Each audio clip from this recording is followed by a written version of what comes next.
And so the message here is just don't wait if you have pain. There's no need You to. don't have to live with it. None of the surgical procedures that we're talking about today are really insurmountable. How long were you taking pain medicine? Not on the one that had 5 surgeries, but on the Even on the new one one. with 5. Here, not long at all. No. So, Because we use that numbing medicine, we use Right. medicine inside the shoulder after surgery to supplement the numbing medicine. And even Right. with the extensive surgery that I had here. George has medicine- had surgery all the way from shoulder to all the way down to his elbow. That's how long his. right. So the take-home message is, because I think we have to wrap it up here, is don't live in pain. George, thank you for coming. Dr. Singh, you're amazing. Do you know who's going to be on next time? I do. We have another doc from Raleigh. He's leaving the area to take a fellowship in wilderness medicine, and he is a snake bite expert.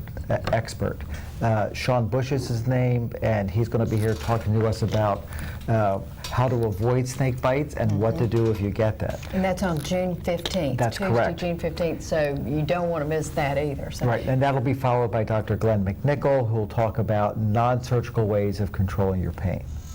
He's a pain management specialist. That's excellent. Well, thank you so much. Thank you. I love learning from these, and I'm sure everybody watching at home too. I mean, I'm going to be a cheerleader for y'all, because I'm going to go out, and if somebody says my shoulder hurts, I'm going to say you need to get it looked at That's right perfect. now. Don't wait. And remember, you can call in to our show. It's called Call the Doctor. We'll take live calls on the air. If you don't feel comfortable speaking on air, you don't have to. You can read your question to us, and we'll air it for you. Thank you for joining us. Thank you. Thank you.